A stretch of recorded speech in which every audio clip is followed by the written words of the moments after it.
పెళ్ళికి రెడీ అయిపోయారు, ఇద్దరికి పెళ్లి చేద్దామని ఫిక్స్ అయిపోయినాం. వీళ్ళు లేచిపోయి వచ్చేసారు. సంజయ్ అన్న నేను బాగా కష్టపడి సంజయ్ అన్న కాలు రగ్గొట్టి మరి పెళ్ళికి ఫిక్స్ అయిపోయినాం. సంజయ్ అన్న అయినా పర్లేదు మేము పెళ్లి చేస్తామన్నారు. బాలుగాడు సీరియస్ తీసుకుని పెళ్ళి అంతా ఫిక్స్ అయిపోయింది. ఈ పొట్టి ఇచ్చిన వాడు డేంజర్ గాడాడు. ఈ లడ్డుగాని కొట్టేస్తాడు అడుగుతాగాని చేతులు నిందా కొట్టేసిన అది అమ్మో తలకాయ నొప్పి ఉండే.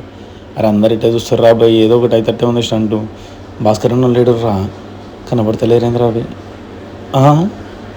అన్నా ఆయనేనా ఇట్రా అన్న ఇట్రా ఇట్రా ఇటు సైడ్ వచ్చినామంటే పెళ్ళి స్టార్ట్ చేయొచ్చు. భాస్కర్ అన్న వచ్చేసిండు, జ్ఞానివాయ్ వచ్చేసిండు. జ్ఞానివాయ్ పెళ్ళికి ఫిక్స్ అయిపోయాడు. బాలుగాడు ఇద్దరు పెళ్ళికి ఫిక్స్ అయిపోయారు. జరుగురాబాయ్ మండపం తయారవుతుందని చెప్పి నీట్గా చెప్పేసినాం. భాస్కర్ అన్న జ్ఞానేశ్వర్ అన్న ఇద్దరు లుంగిలు కట్టేసారు డైరెక్ట్.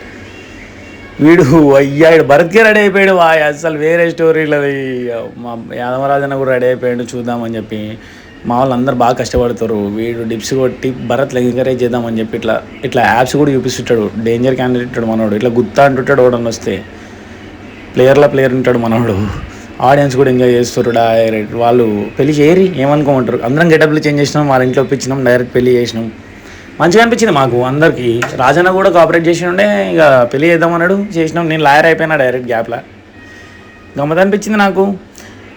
నవదీపన్నులు ఇట్లా మస్తు ఎంజాయ్ చేసినుండే. అలా నవదీపన్న కూడా చెప్తుండే జరి చెయ్యాలరా పెళ్ళి.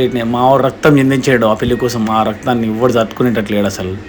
ఎవరికైనా పెళ్లి కావాలంటే మా జాతరకు వచ్చేయరి.